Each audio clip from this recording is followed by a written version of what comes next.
বদনজর হচ্ছে এমনি সাধারণ দৃষ্টিতে, এর অর্থ আমরা হয়তো বুঝি খারাপ দৃষ্টিতে দেখা।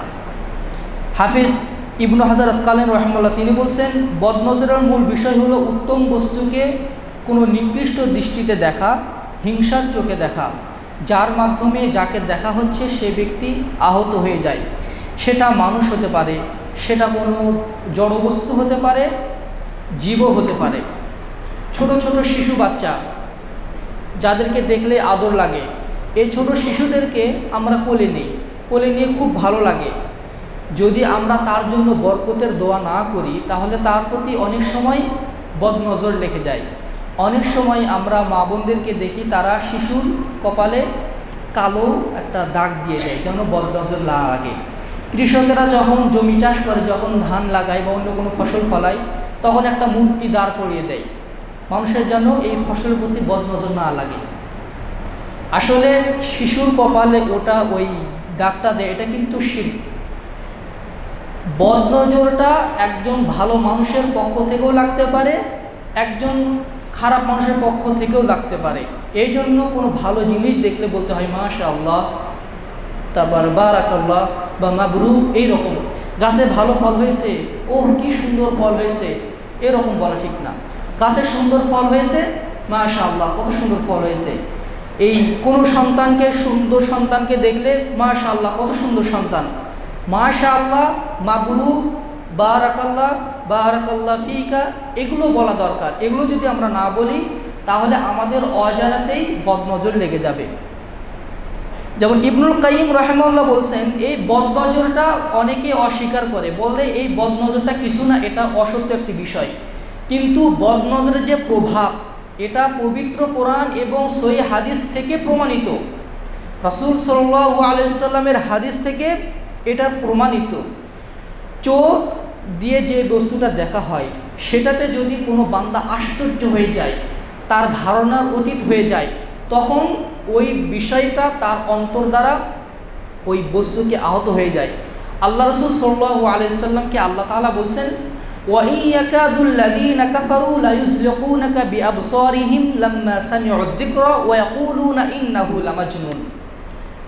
আল্লাহ রাসূলকে বলছেন, ওয়া ইয়াকাদুল লাযীনা কাফারু লা ইউযলিকুনাকা বিআবসারিহিম, কাফেররা তোমাকে তাদের দৃষ্টি দ্বারা তোমাকে আশ্রয়ে ফেলতে চায়, তোমাকে আহত করতে চায়। লাম্মা সামি'উদ যিকরা, যখন তারা কোরআন শোনে, ওয়া ইয়াকুলুনা ইন্নাহু লামাজনুন, তারা বলে যে সে পাগল। এই লা ইউযলিকুনাকার ব্যাখ্যায় ইবনু কাসির রাহিমাহুল্লাহ সহ অন্যান্য মুহাদ্দিসিন কেরাম যারা মুফাসসিরে কেরাম তারা বলছেন, লা ইউযলিকুনার অর্থ হচ্ছে এখানে হচ্ছে আইন, অর্থাৎ বদনজর লাগা। কাফেররাও রাসূল সাল্লাল্লাহু আলাইহি সাল্লামকে বদনজরের মাধ্যমে তাকে আহত করতে চেষ্টা করে, কিন্তু আল্লাহ তাআলা তাকে সুরক্ষা করেছিলেন। দূর অতীতে ইসহাক আলাইহিস সালাম যখন তার সন্তানদেরকে যখন মিশরে পাঠাচ্ছিলেন, যে সময় ইউসুফ আলাইহিস সালাম মিশরের অর্থমন্ত্রী ছিলেন, তিনি তার ছোট ভাই বিনিয়ামিনকে নিয়ে তার ভাইদেরকে বললেন, তুমি পরের বার যখন আসবে তখন আমার ছোট ভাই বিনিয়ামিনকে নিয়ে আসবে।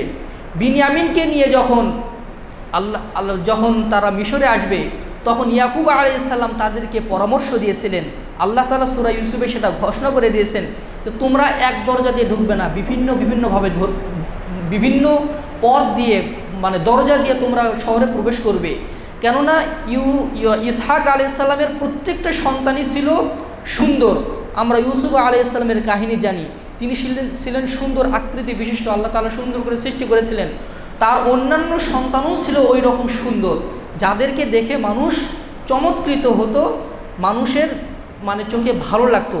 সেটা বদনজরের ভয় করে তিনি তার সন্তানদেরকে এই উপদেশ দিয়েছিলেন যেন তার এমনভাবে থাকে তাদের উপরে যেন বদনজর না লাগে, মানুষের বদনজর না লাগে।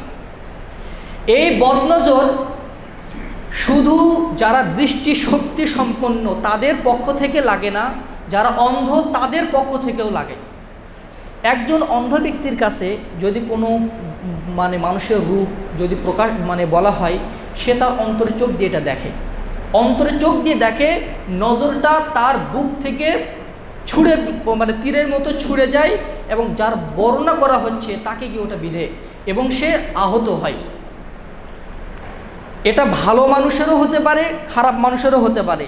এই বদনজরটা এবং হিংসা দুটোর মধ্যে কিন্তু পার্থক্য রয়েছে। আল্লামা ইবনুল জাওজি, ইবনুল কাইয়িম রাহিমাহুল্লাহ এবং ইমাম নববী রাহিমাহুল্লাহর কতিপয় কওলের আলোকে আমরা কয়েকটি বদনজর এবং হিংসার মধ্যে কয়েকটি পার্থক্য আমরা আলোচনা করব। যেমন প্রত্যেক বদনজরওয়ালা হিংসুক, কিন্তু প্রত্যেক হিংসুকই বদনজরওয়ালা, কিন্তু প্রত্যেক বদনজরওয়ালা হিংসুক নয়। হিংসা এবং বদনজরের মধ্যে পার্থক্য রয়েছে। আমাকে একটা বিষয় থেকে খুব ভালো লাগলো, বাহ কত সুন্দর, এটা আমার পক্ষ থেকে একজন আলেম বা একজন ভালো মানুষ সুন্দর একটা জিনিস দেখে খুব ভালো লাগলো তার, সে যদি বরকতের দোয়া না করে তার বদনজর তাকে লেগে যাবে। সে কিন্তু হিংসা করেনি ওই ব্যক্তির উপরে, কিন্তু তাকে ভালো লেগেছে, এই কারণে তার বদনজরটা লেগে যাচ্ছে। কিন্তু একজন হিংসুক ব্যক্তি মানে দেখে বলে তার এই নিয়ামতটা ধ্বংস হয়ে যাক। একজন হিংসুক ব্যক্তি অপর ব্যক্তির নিয়ামত দেখে সে কামনা করে তার ওই নিয়ামতটা ধ্বংস হয়ে যাক, এটা হিংসা। আর বদনজরটা হচ্ছে হিংসা পোষণ আসে না মনের মধ্যে, কিন্তু বিষয়টা দেখতে ভালো লাগে। কোনো মানুষকে দেখতে হোক, তারপরে কোনো জড় পদার্থ হোক, কোনো জীব হোক বা কোনো ফসল ফলাদি হোক, এটার মাধ্যমে একজন হিংসুক ব্যক্তির পক্ষ থেকেও বদনজর লেগে যায়, একজন নেককার মানুষের পক্ষ থেকেও বদনজর লেগে যায়। 2 নম্বর পার্থক্য হচ্ছে হিংসার মূল বিষয় হলো বিদ্বেষ আর অপরের নিয়ামত ধ্বংস চাওয়ার আকাঙ্ক্ষা করা। অন্যদিকে বদনজরের মূল বিষয় হলো কোনো কিছু দেখে ভালো মনে করা, যেটা আমরা বলে ফেললাম। হিংসার প্রভাব ভবিষ্যতে কোনো ভালো জিনিসের উপরে হয়ে থাকে, আর বদনজরের প্রভাব বর্তমান পরিস্থিতির উপরে হয়ে থাকে। আমরা পরবর্তীতে বর্ণনা করব, বদনজর যদি কারো উপরে লেগে যায় তাহলে সাথে সাথেই ওই ব্যক্তি আহত হয়ে যায়। সাহাবীদের মধ্য থেকে এইরকম ঘটনা অনেক ঘটেছে, আমি নিজেও বদনজরের প্রভাব আমি দেখেছি। হিংসা নিকৃষ্ট মানুষের পক্ষ থেকে হয়ে থাকে। প্রকারান্তরে বদনজর নেক ব্যক্তির দ্বারাও হয়ে থাকে। যখন সে কোনো বস্তুকে খুব বেশি পছন্দ করে অথচ সে সেটা ধ্বংস চায় না। এর উদাহরণ হচ্ছে আমর বিন রবিয়ার একটা ঘটনা আছে, আমরা পরে বলবো। এটা সাহাল ইবনে হুনাইফ রাদিয়াল্লাহু আনহুকে তিনি দেখে একটা মন্তব্য করেছিলেন, ফলে তার উপরে বদনজর লেগে গেছিল। এই জন্য কোনো ভালো জিনিসকে দেখলে বলতে হয় বারাকাল্লাহ, মাশাআল্লাহ, মাবরুক, এইরকম শব্দ উচ্চারণ করতে হয় বা দোয়া করতে হয়।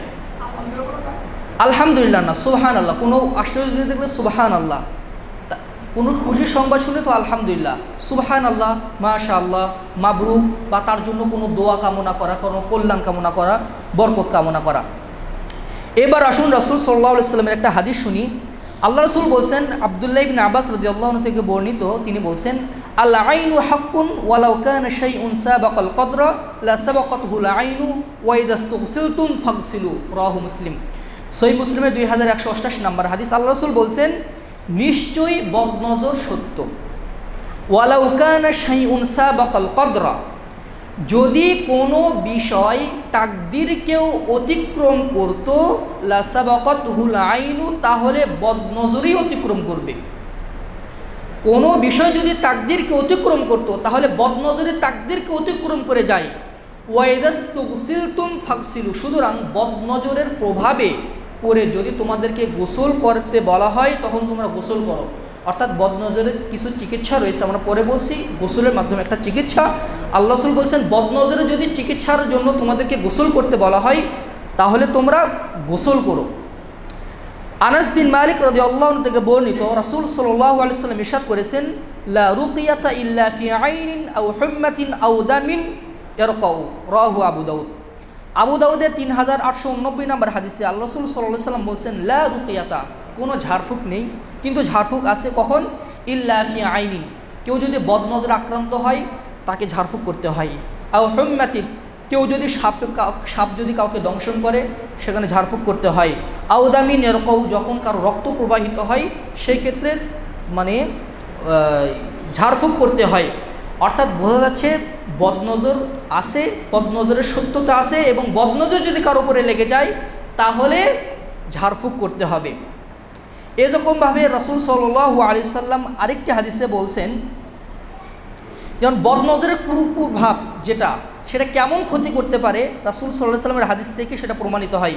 মুসনাদে আহমদে একটি হাদিস বর্ণিত হয়েছে, সিলসিলা হাদিস সহিহাতু হাদিসটি বর্ণিত হয়েছে।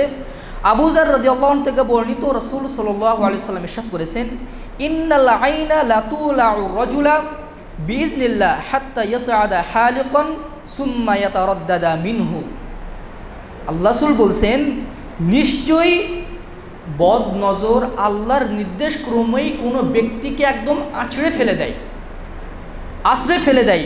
হাত্তা ইয়াসআদা হালিকান, এমনকি সে যদি পাহাড়ের উপরেও থাকে, কোনো সুউচ্চ জায়গায় থাকে, কিন্তু তাকে যদি বদ নজর কারো লেগে যায় ওই পাহাড়ে থাকা অবস্থায় বা উঁচু থাকা অবস্থায়, ইয়াতারাদ্দাদা মিনহু, বদ নজরের প্রভাবে সে পাহাড় থেকে নিচে পড়ে ধ্বংস হয়ে যায়। হাদিসটি কিন্তু সহিহ। অপর এক হাদিসে রাসূল সাল্লাল্লাহু আলাইহি সাল্লাম বলছেন, সহিহুল জামির 4188 নম্বর হাদিস, আল আইনু তুদখিলুর রাজুলাল কবরা ওয়া তুদখিলুল জামালাল কদরা। বদনজরের কুপ্রভাব এতই কঠিন, এটা যদি কারোর উপরে পড়ে যায় এমনকি সেই ব্যক্তি কবর পর্যন্ত চলে যায়। বদনজরের কুপ্রভাবে একজন ব্যক্তি মারাও যেতে পারে। ওয়া তুদখিলুল জামালাল কদরা, এমনকি একটা উটকে পাতিলের মধ্যে তুলতে পারে। বদনজর এত খারাপ জিনিস। রাসূল সাল্লাল্লাহু আলাইহি সাল্লাম আবার এক হাদিসে বলছেন, আমরা সংক্ষেপে বর্ণনা করছি, আকসারু মান ইয়ামুতু মিন উম্মতি বা'দা কদাইল্লাহি ওয়া কদরিহি বিল আইনি। আমার উম্মতের মধ্যে যারা মরে যায় আল্লাহর নির্দিষ্ট সময়ের মধ্যে, এছাড়া অর্থাৎ নির্দিষ্ট সময়, নির্দিষ্ট একটা সময়সীমার মধ্যে বা নির্দিষ্ট তাকদিরের কারণে যারা মরে যায়, তাছাড়া অধিকাংশ লোক মৃত্যুবরণ করে এই বদনজরের কুপ্রভাবে পড়ে। অর্থাৎ বদনজর মানুষকে এত ক্ষতিগ্রস্ত করতে পারে, তার জীবন ধ্বংস করে দিতে পারে, এমনকি সে ব্যক্তি মৃত্যুবরণ করে। এবার আসুন, বদনজর কিন্তু শুধু